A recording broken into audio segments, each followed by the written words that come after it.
I wanted to make a video telling you guys all how I started running.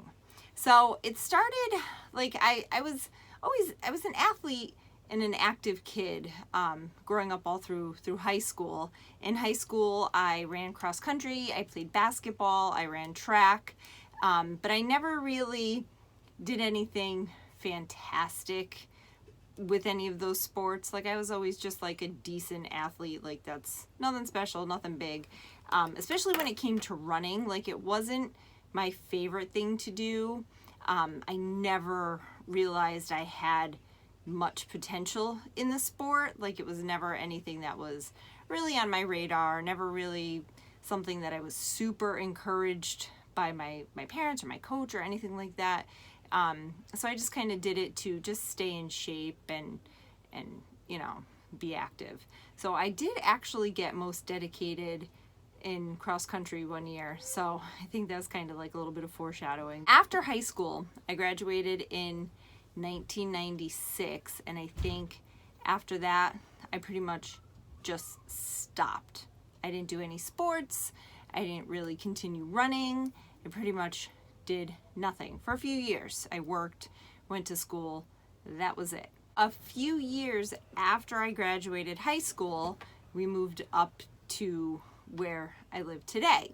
And shortly after that, I did try to pick up running again, but it didn't really last for too long. And I remember too, during that time, I had joined the gym Curves.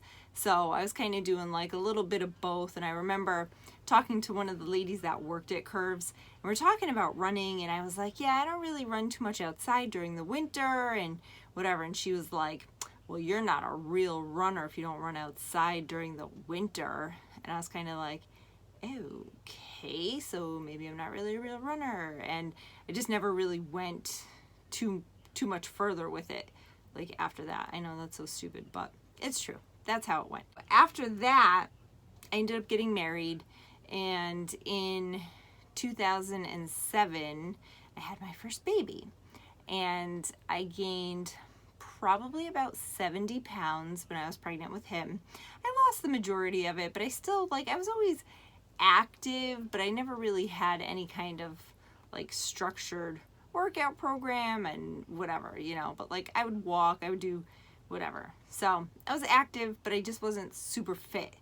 So then in 2010, I had baby number 2. And I gained a little bit less with her, and I lost most of it, kind of struggled with the last few pounds, whatever. And then I decided one day in the spring, a few months after I had her, that I wanted to try to get in shape and fit and be healthy. So I joined a Zumba class, and I took Zumba. I think it was probably starting in maybe April or May or something like that. So I did Zumba and I stuck with Zumba for a few years too. But then probably by July or so of that year, I had a friend that was like, let's run a warrior dash. So I was kind of like, oh, all right, that sounds like it might be hard. It's a 5K with obstacles in it. That sounds difficult. So a bunch of us signed up for this 5K, for the warrior dash, and I decided that I wanted to actually try to train a little bit for it. I don't think really anybody else did too much along the line of training, but I was like, I'm going to train for this. I want to be able to run it and actually run it.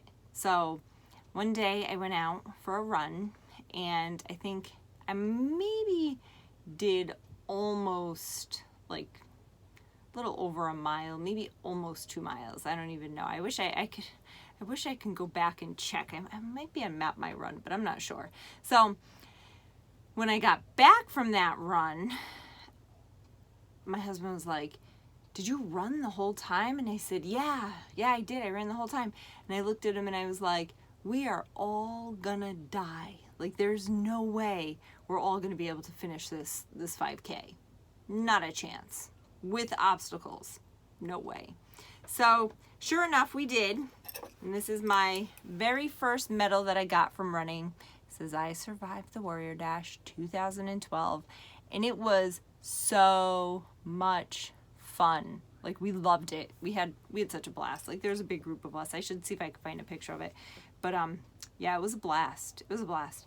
And after that, I just never really stopped. Like, I think I kept on running, but over the winter I would run, but if it was like super cold or rainy, like I'd be like, all right, today'll be a rest day. I'm not gonna go out today. I didn't have a treadmill, so I just kind of would like call those days rest days. Fine. And then I started running some 5Ks, and I'm not a huge fan of 5Ks, but I would do them. And over the course of the few years, like I definitely saw improvements in my running. So I just kind of stuck with it. And in 2014, yeah, 2014, I got pregnant with my third little baby.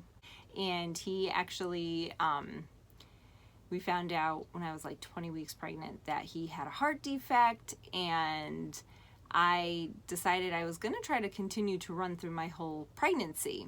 And I think running, like finding out that he had a heart defect, it was a really tough time. He ended up having open heart surgery when he was 4 days old, whatever. He's kind of a miracle little baby. But I stuck with my running, and I really think it is kind of what saved me mentally, because it was really a tough time. And it was like I would go out on my runs and I would kind of clear my head. Sometimes I would cry. Like, sometimes it was just, it really helped me mentally get through all of that. So I ran up until I was 35 weeks pregnant with him. Now, mind you, I never ran more than like 9 miles, I think. That was 2014. Never ran more than like 8 or 9 miles. I remember the first time I did run 9 miles, my legs were like jello. And I was like, oh my gosh, I can't believe I just did that. I might have been pregnant when I did it too. I don't really remember for sure. But so I ran with him until I was 35 weeks. And the only reason why I stopped was because I started getting really nervous. Like I had been getting like really intense Braxton Hicks contractions pretty early on in my pregnancy, and by the time I was like super pregnant, like my belly was big, my balance was off, like, I mean, not terribly, but I decided that since he was a high-risk baby and that our hospital was over an hour away, I was getting bigger and slower anyway, and things kind of started to hurt a little bit more. I decided at 35 weeks I was going to call it quits for now. So that's what I did. I took off. I had him at 39 weeks, and then we got through his open heart surgery, and we were in the hospital for 16 days. It was a really rough time. It was a really rough time, and I don't think I really thought about running once that whole time. Like, it was just kind of, you know, on the back burner, more important things at hand, and that was it. So after we got home from the hospital with him, he was born in January, so we got home in the middle of January, I decided I was going to start running again. So I got clearance for regular activity pretty early on. I think I was maybe like, I don't know, 4 or 5 weeks postpartum they told me I could pretty much continue doing whatever it was that I was doing before. So I started running again, and it was slow. It was a slow, you know, getting back into it. It took a little bit, but honestly, I think it didn't take me nearly as long as I thought it was going to. Like, it was a pretty good transition back. And I remember I ran my first 13.1 miles after I had Wyatt. I think it was maybe like in March. So I had him in January. I think by March I ran my very first 13 miles. And I remember my husband bought me a cake and everything. We were like, yay, you ran 13 miles. That's such a great accomplishment. And it was pretty cool. So then I got introduced to a running group, and they're actually still together. They're on Facebook. I unfortunately am not really a huge part of that group anymore. Like I might post every now and then here and there, but for some reason I kind of like fell out of the group, and it was just kind of like, I don't know, hard getting back into it, I guess. But I got involved in this running group, and I don't remember if I signed up for my first, I think I did. I think I signed up for my first half marathon like right around that same time that I got involved with this running group. And the half marathon was in the fall, and I met a lot of cool people in this group and whatever. So I trained like crazy for this half marathon, and I ran it. Actually did pretty well. I still didn't even realize that my time was a decent time for a half marathon. I think I ran a 139 something, 138, might have been 138 or 139, which I didn't realize that people like their goals are to run a sub 2 hour half marathon. Like that never even really crossed my mind. Like I never really considered time and pace and all that. Like I just kind of was running. So I remember while I was running this 13.1 miles, I remember thinking, people do this for another 13.1 miles? Like, that is insane. Like, I will never run a marathon. That is crazy. No way. Like, this is tough. I'm not doing that. Forget it. Not a chance. This was during my 13.1 miles. So I remember one of the guys that I met through this online running group, he was running this race as well. And he was like kind of like a big shot of this group. Like everybody loved him. He's a great runner, like whatever.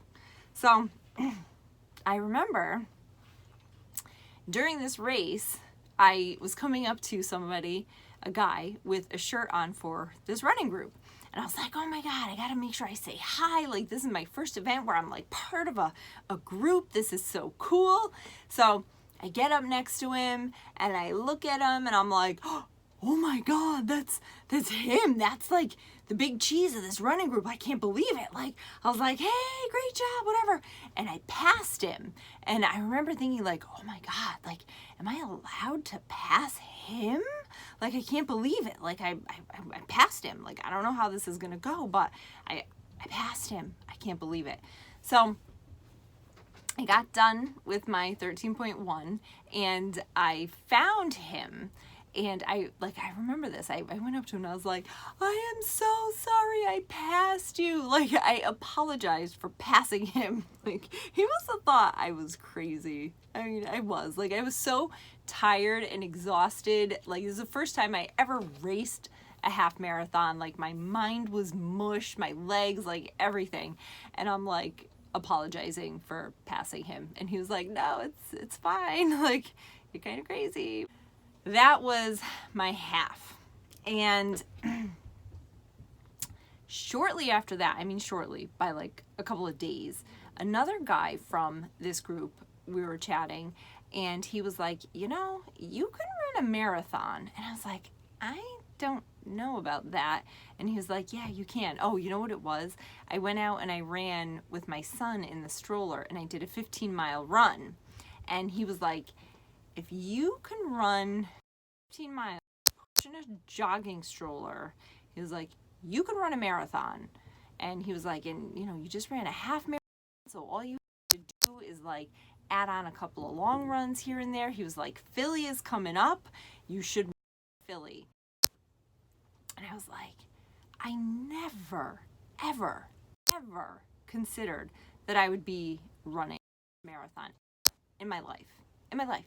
So after I was talking to my husband about it, I was talking to this guy that was like convincing me I can run a marathon. And then there was another woman in the group, and she was like, I will help you out. I will write you a plan. You can do this. And it took me a couple of days And I was like, you know what? I think I'm going to sign up for Philly. In North Carolina. Philly was on the way. We'll just make a little stop and I'll run the marathon. Here I am, like 2 weeks before. I was like, I will never run a marathon. Here I am, hitting the submit button and signing up for my first marathon. Now, at this point, I think I had about 5 weeks to officially train for this marathon. 5 weeks. That's what I did. 5 weeks of training. So, I mean, now I train 18 weeks for a marathon, right? I get to Philly and I meet up with a bunch of people from this group, this online running group that they were there running it as well. And, you know, it was a great race. The Philly Marathon is very nicely done. Like, I had a blast. While I was training, the woman that was like writing my plans for me, she was like, you can walk through the water stops. She was like, you know, it's your first marathon. If you feel like you need to do that, just walk through the water stops. All right, maybe I will. Like, we'll see how it goes. I don't know. So I had no idea what to expect, you know. So I get into my corral, and I remember I hit the porta potty before I went to my corral, which I almost missed getting into the corral, by the way. But anyway, and this woman was like, are you nervous at all? And I was like, no, actually, I'm not nervous at all. She's like, you're about to run a marathon and you're not nervous? And I was like, no, I'm not actually. Like, that's kind of weird, but I think that was the last time I have been not nervous about running a marathon. So I ran Philly. It was a great race. I actually, I qualified for Boston with the Philly Marathon. So, but I missed getting in by 38 seconds.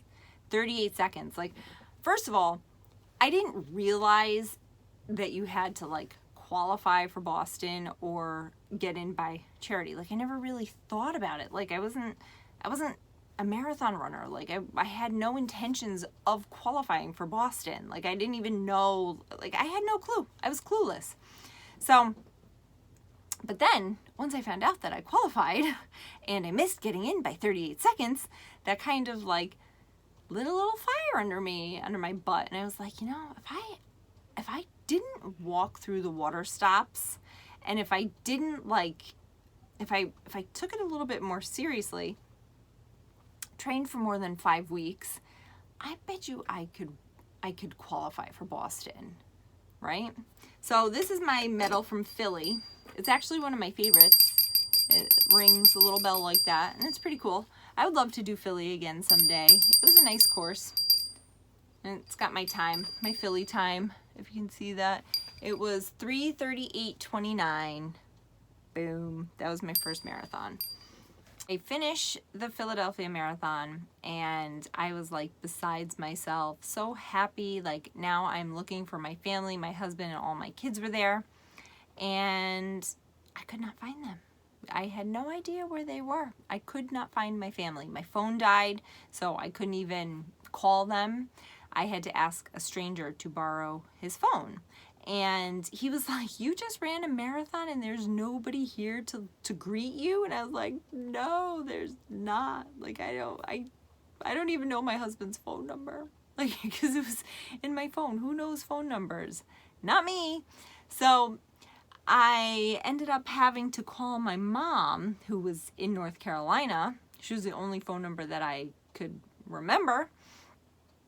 And of course, she didn't answer right away, so then I had to borrow somebody else's phone, and I think I called my mom again, and somehow she got through to my husband, and we kind of like finally found each other. He was really not that far from me, but there were so many people and there was so much going on that like we just kind of all blended in. It was like trying to find Waldo. But yeah, I'm surprised I did not cry during all of that. Like, I think I was just too tired. Like, I had nothing left to even cry. So, like, well, I'm just going to be lost in Philly for the rest of my life. I had no money. Like, I didn't even have any way to get back to my hotel. Nothing. So, luckily, I found my husband and my kids, and it was all good. after that, I didn't realize either that people run a spring marathon and a fall marathon. I just thought, I don't know. I didn't really think much about it, honestly. So I did not run a marathon that spring. Sometime between the spring and like the summer, that online running group, they were like, do you want to run the New York City Marathon for our group? So I'd be a charity runner. I'd have to raise, I think I had to raise like $3,000. But I was like, you know what? I'm going to take that. Like, I am going to take you up on that offer. I'm going to do what I can to raise my $3,000, and I'm going to actually run the New York City Marathon, right? So during this time, this is 2016, I had, how did this go exactly? But it was for New York because that's when I started running high mileage. I had found out that in my town, I live in a very, very small town. I found out that there was a runner who was an Olympic trials qualifier. So I found out because I was checking on some friends in another marathon, and I saw this like picture of him. His name is Matt, and it said our town's name on it. And I'm like, wait a minute, like this guy lives in my town, like what? Like I have to find him. Like this is crazy. So I did find him. It had to be before I got into New York. It had to be like that winter, like the winter of 2016 leading up to New York. It had to be. So anyway, so I finally like got in touch with him through Facebook, and we are friends today, and I'm actually really good friends with his wife as well. So he was the one that kind of planted the seed in my head about being a high mileage runner. So going into training for New York 2016, I was like, you know what? I'm going to try it. Like Matt says, high mileage is the way to go. I'm going to give it a try. Like, what's the worst that can happen? What's the worst that can happen, you know? So I decided very early on of these high mileage months that Matt was trying to kill me. So I thought like literally my heart was just going to explode one day in the middle of a run, like on the side of the road, like I'm dead, that's it. But that's not what happened. I honestly like felt myself getting stronger. Like after week by week went by, like I felt stronger. Like I can do this. I can qualify for Boston. I can do this. So I didn't really do too much speed-wise during that training cycle. I think I just pretty much focused on the high mileage. And I remember I lived on ibuprofen and coffee because I was exhausted all the time, and I always had something that hurt. So it was like coffee, ibuprofen were staples in my diet. It's probably not the best thing, but that's how it went. So I ran New York in 2016. This is my medal for New York. Such an amazing race. New York City Marathon is like unbelievable. So my time for New York was 3:28:18, which got me a Boston qualifying time. Because I think 3:28, I think I needed a 3:35 because I was still in my 30s. So I think I needed 3:35. Yeah, I think so. Anyway, so I got my Boston qualifying time, and I did not get to register for Boston on the first day. Whatever, no big deal, right? But I got in. I was happy. Cool. So during that, like from, I started training, when did I run this? Oh, so the Boston that I got into was for 2018. So I ran New York City in 2016, but I would not be able to run Boston until 2018. So they do like you register in September. So in September of 2017 was when I registered for 2018. I know it's kind of crazy, but it actually kind of works because when you register, you're applying for the age group that you're going to be in on race day, not when you register. So sometimes that might buy you a couple of minutes. But anyway, so I did that. I found out that one of my friends was running a marathon in Rhode Island, and I was like, you know what? I got my Boston qualifying time. I think I'm going to run this marathon in Rhode Island as well. Why not? And I'm going to try to like really run it. But the thing was, I didn't officially register for this marathon until like, I don't know, 2 or 3 weeks before the race day.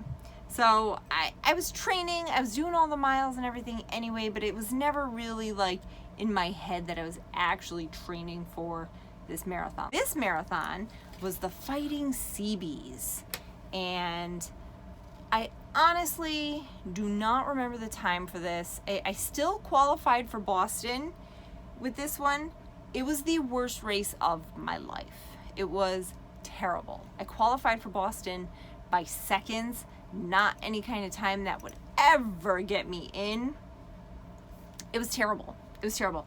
I drove there from home, totally forgot to eat anything the morning of the race. Forgot to eat breakfast. So I get there and I'm like, I'm still gonna try to run this thing and like race it as fast as I can. It's gonna be great. My parents are here. It's gonna be fantastic. I'm gonna be a superstar. Started off way too fast. I didn't have any like real fuel with me. Like somebody had told me that they take 5-hour energy shots. So I was like, all right, I'll try that. I'll see how that goes for me. Don't do it. It was awful. It was terrible. I was like dying by the end of this race. Dying. Like I don't give up. And by the end of this race, I was like, forget this. I'm done. Like I gave up. I was like, I can't even, like, my body was cramping, everything. It was awful. It was so bad. On the way home, I started throwing up. I was in the car puking because my body was just in such rough shape. My friend had a great race that day. She qualified for Boston. Me, I thought I was gonna die. Even with that, I still learned so much. Like, eating breakfast on race morning is probably a good idea, you know. So even though it was a complete failure, it was still good. I learned a lot, and I don't regret that race. I think I should have done things a little bit differently, but I don't regret it. And that was in the spring, I think. Yeah, it was in the spring. In the fall of that year, this is 2017 now, I ran the Hartford Marathon. This is my medal. I don't remember what my time was from this either. I ran this one pretty much side by side with my running buddy, and it was a fantastic race. Like, we just chatted the whole time. The miles flew by. Like, it was a great race, and he got a huge PR. I think I had another Boston qualifying run for that one, and yeah, I did. Yeah, I did. I know I did, because I think every marathon I run, I've qualified for Boston. So I definitely did. But it was a great race. The weather was beautiful. The course was great. Matt was there. Matt had won the Hartford Marathon, which is how I found him. That's the race I was checking on. So I found him, and anyway, on the course that day, he came out and he was running with us for a little bit because he wasn't running the race. And he ran with us, and it was just a fantastic race. Probably one of my favorites that I've done. So that was Hartford. Pretty cool. 2017. I would do that one again, but they always have it on Columbus Day, and that interferes with my work schedule. Before I ran my first marathon, I remember somebody that I work with, they came up to me and they were like, so when are you gonna run Boston, the Boston Marathon? And I was like, never, like I'm never gonna run a marathon. And that was before I realized what you actually had to do to get into Boston. Like you can't just sign up for Boston. I did not know that. And I was like, I'm never running it anyway, so whatever. After Hartford, this is the big one. This is what I have been waiting for all since 2016. The Boston Marathon. Not just the Boston Marathon, the 2018 Boston Marathon. I think this is probably one of my proudest medals because that day was like no other. The weather, the day of the 2018 Boston Marathon, there's not even any words for it. Like, unless you were there and you experienced it, like, there's not even any words for it. It was miserable, like beyond miserable. We go to Athletes Village and it's just covered in mud and muck and wet, and it was so windy. And I remember sitting in the tent, like trying to stay dry and warm, and I was so cold. My feet were freezing, and I just remember like sitting there like shivering and thinking, how do I get to Boston from here? If I don't run this race, how would I get back? I didn't have an answer to that. Like, there was no way back to Boston, back to my husband. Like, there was no way. I had to run this race. It was awful. So many people dropped out. I did not enjoy 1 minute of this race. Not one. There was not 1 minute that I enjoyed. Like, there was nothing. I just wanted it to be done. I got done. My whole body started to like cramp up immediately. I was freezing cold. I think I did check a bag because I went with a friend, and I stayed in the hotel where they were staying, him and his wife, and he checked his bag. So I was like, all right, I will just check my bag as well. My bag had my phone in it. So when I was sitting in Hopkinton, I was pretty much just screwed. I'm like, I have no choice. I have to run this race. I did not want to. It was terrible. It was like sleet and freezing rain and the wind, and I can't even describe it. It was terrible. So I remember finishing, and I got my bag that I checked, and I'm like, I just need to get out of these clothes. It was nearly impossible to get these soaking wet clothes off of my freezing cold body. It was terrible. It was terrible. It was like beyond words. So I hear people say that they enjoyed their day that day. I am not one of those people. It was terrible. I was carrying around my bag that had my shoes and all my clothes in it, and I'm gonna say that it probably weighed a good at least 7 pounds. Like, that's how much extra weight I was carrying on me between the water and my jacket and everything. It was heavy. It was heavy. So that race, I think I ran a 3:30 something. I don't really remember, but I think it was a 3:30 something or 3:30 something. We'll say that. And it was another Boston qualifying time. No big deal, because my time from Hartford, I think, was a little bit better. I'm not sure. They were close. They were close, I think. But anyway, so that was Boston 2018. If you ever see anybody wearing a Boston 2018 jacket, I mean, you give them some kind of props, because they deserve it. What we experienced that day, it was unreal. And I still, to this day, have not run in conditions that were that bad. It was terrible. Okay, did I get my point across? It was pretty bad.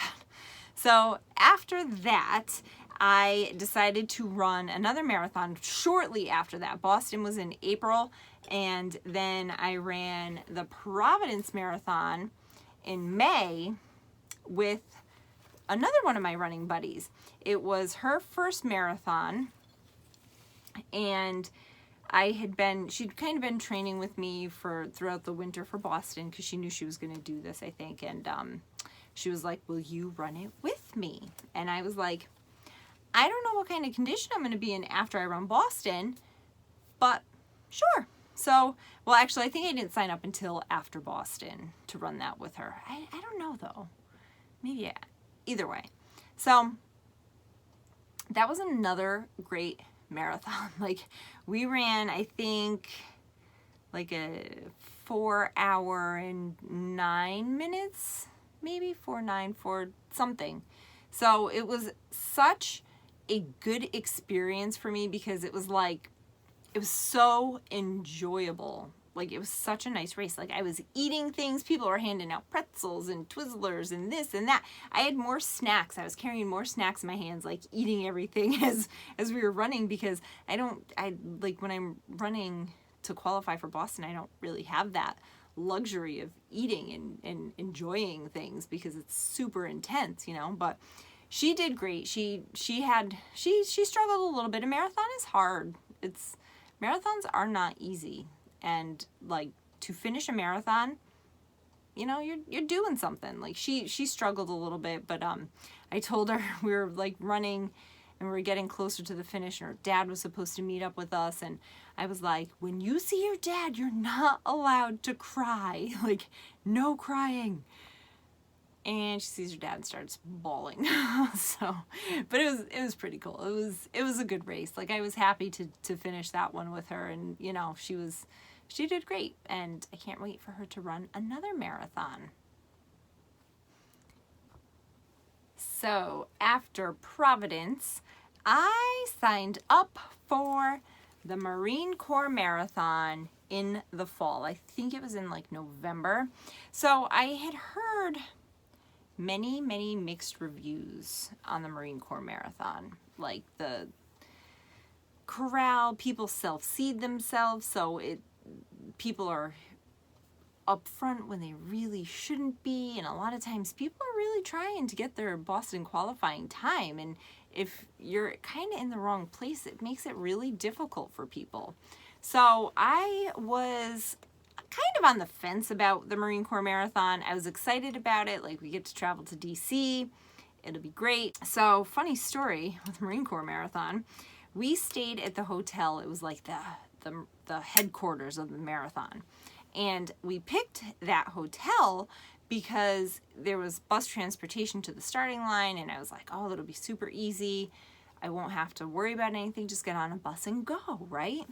So marathon morning comes, and I'm like, I go downstairs in the hotel, and I'm like, I am sure there's going to be marathon runners like everywhere, because that's usually how it is. They're everywhere, like just kind of walking around, getting to their, you know, doing whatever they're doing. I go downstairs in the hotel, and there's like not one person around, and I was like, okay, so where am I going? I don't know. I was just gonna follow somebody. There's nobody to follow. So I go outside, hoping to see more people outside. Nothing. Nobody was outside either. So I'm like, all right, well, I think I know the general direction. So I walked up a couple of streets, and I saw some cops, and I'm like, where do I go to get the bus for the marathon? They're like, oh, they're right down there. Just go all the way down and get on the very first bus. Great. So I do that. I get on the very first bus. I pick a seat, and a girl comes in and sits next to me. We're good. We're heading to the starting line. This is like, you know, somebody else is getting us there. It's great. So not too long into this bus ride, we realize our bus driver has no freaking idea where she's going. She got us so lost. Like, so lost. We didn't think we were going to make it to the start in time. It was that bad.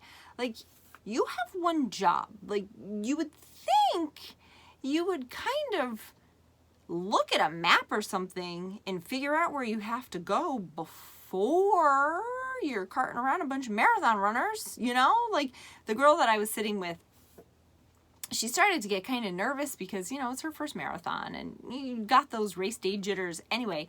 And now we're so lost. Like, nobody knew where they were going. Like, you know, we tried to make some phone calls and it was a nightmare.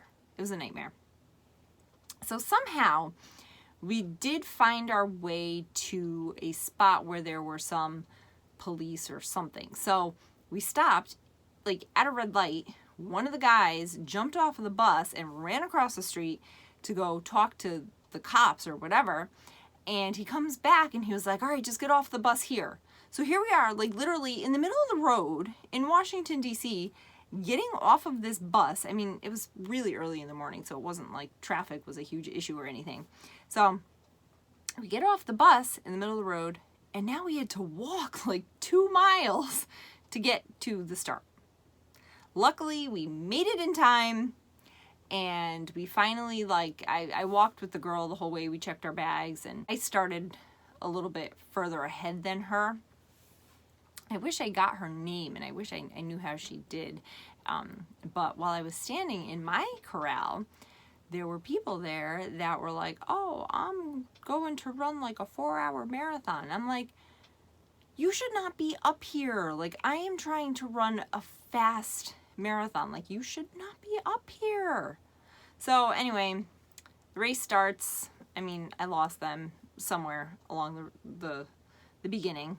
It was a great race. It really was a fantastic race. I would say, like, my favorite races, New York for sure, Boston.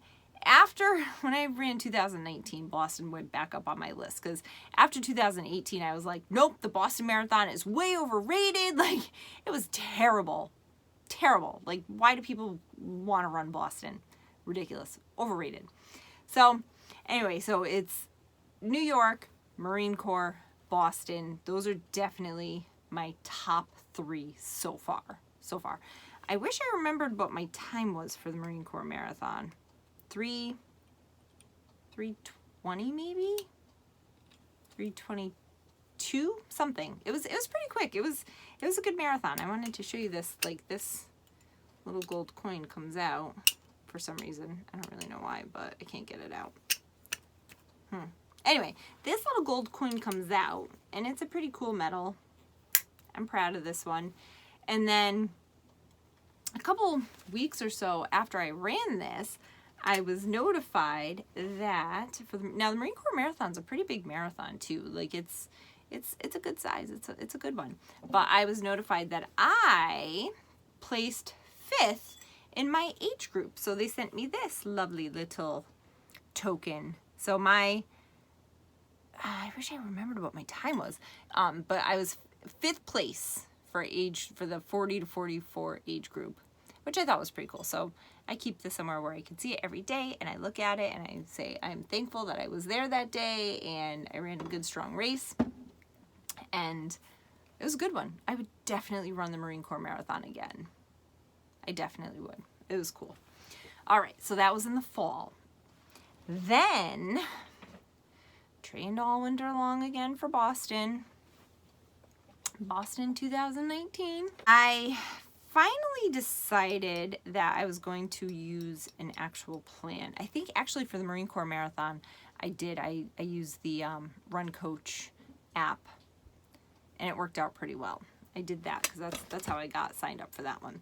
So I stuck with that for Boston. For Boston 2019, here's my medal for that. I decided that I was just going to stay home. Like, I don't live too far from Hopkinton. It's like an hour. So I was like, the night before, I'm just going to sleep in my bed, eat my food, drink my coffee in the morning.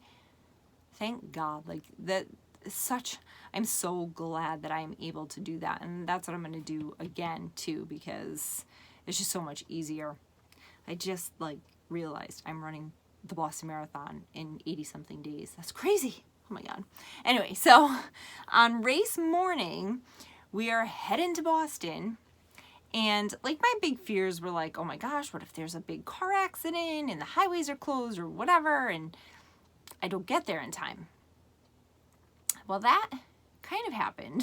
We actually saw 3 accidents on our way to Boston, and there were complete downpours, thunder, lightning. Like, it was a mess. It was a mess. And before 2019, before Boston, I said, if it is anything like 2018, I am not going. Forget it. I am not doing that again. And it was like a week before the race, they were saying that it was going to be very similar conditions to 2018. And I was like, nope, I'm not going. I'm not doing it. I cannot do that again. I just can't. So, of course, it was like a week out. The weather forecast changed. Crazy. It was raining, thunder, lightning.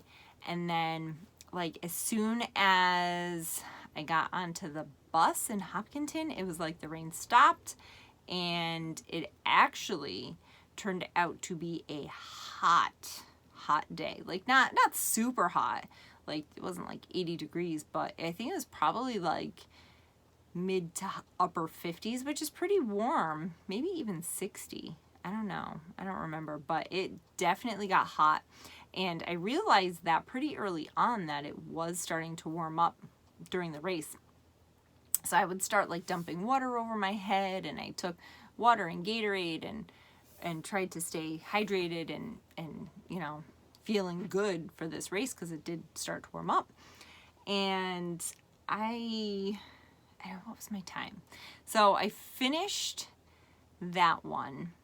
I finished Boston, and I, like, my watch never exactly matches up with the course. Like, my watch might beep at a mile and I'm still like 2/10 away or 1/10 away or whatever. So when I finished, I wasn't even really sure what my time was. And I didn't have my phone with me, so I couldn't really check anything. And I went to the family meeting area, and I remember sitting there and waiting and waiting and waiting. And finally my husband showed up, and I was like, my goal was to run a sub 3:20, because with the 3:20, I would be 20 minutes. I would have a BQ plus 20 minutes. So I would get first day registration, which I was like shooting for. I was like, I really want to get first day registration. I don't know why, but I did.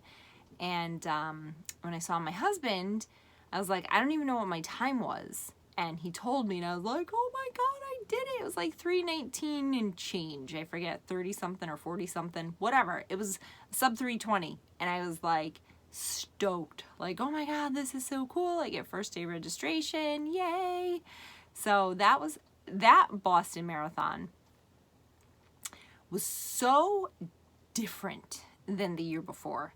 Like, I just remember running through one part of this marathon, and it was like the crowds were so loud and so intense, and they were banging on those like corrugated plastic signs that they had up against the railings, and the noise that it was making, and like they were just screaming and so happy for us and to be there. And it was like, it was amazing. It was amazing. And I literally like had tears in my eyes. It was so amazing. It was great. And it made me feel bad too afterwards for anybody that experienced 2018 and like maybe they're not running it again, maybe they didn't qualify again. I don't know. But I just feel like whoever ran 2018 totally got chipped. Like, totally. So if you ran 2018 and you don't really want to run Boston again, you have to. You have to do it. You need the redemption. It is such a fantastic race. Like, 2018, finishing that was something to be proud of, but you got to do it again. Like, you really do. It was amazing. So then I had a guaranteed entry into the New York City Marathon, and I signed up for it last year, right around this time, because I can sign up for it again, but I don't know if I'm going to. I would like to, because it's the 50th anniversary next year, or this year rather, but I don't know. My husband, I don't think he's gonna go for it, so we'll see. So This is my medal for New York 2019, my most recent marathon, which was another fantastic experience. There is nothing like the New York City Marathon. So if you're on the fence about trying to get in through the lottery, charity, whatever, just do it, because there's nothing like the New York City Marathon. Literally nothing like it. So my plan for 2019, what I was working for, I had an incredible training cycle. My buddy Matt wrote me a plan, and I pretty much followed it exactly to a T. 3:15 was in my grasp. It was within my reach. Like, I can run a 3:15 for sure. I know it. Race day comes, and I do not run a 3:15. I wish I could say I ran faster, but I did not. I ran a 3:22 because I did not stick to my race plan. So that messed with my brain a lot. And I'm honestly still right now, within these past couple of weeks, I'm kind of getting back into the groove of training and going fast. But it was after that, I was like, I'm gonna run Boston. I don't know how it's gonna go. I don't know how the training's gonna go. I don't even know what I'm gonna do for training. I don't even, that just really messed with my head, and it took me a very long time to put it behind me. It was tough. That was a tough, I'm complaining that I ran a 3:22. What is wrong with me? 3:22 is fantastic. Why would I complain about that? Because it wasn't 3:15. So now I'm at the point where I'm kind of changing my outlook of my running. I am not getting paid to do this. I am just doing this because I love it, and I want to continue to love it. So why am I going to put that kind of pressure on myself? I'm not. I'm done with that. I'm going to still go out, and I'm going to do all the miles, and I'm going to do all the training, and we'll see what happens. And if it doesn't happen, of course I'm going to be disappointed a little bit, but I'm not going to let it just take over and my thoughts and whatever. I'm just not going to do that. That's, I don't know. So anyhow, here I am, never ever thinking I was going to run a marathon ever in a million years. That's just crazy. No way. And here I am getting ready to run my 10th marathon, number 10. Be my third Boston.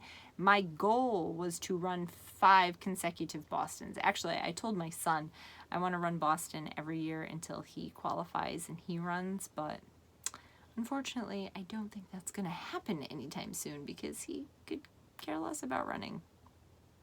So anyway, that is pretty much my story, and I am every day I'm getting a little bit more and more excited about running Boston. So hopefully it will go well, and I'll have another cool update and another nice medal. All right, thanks for watching, guys.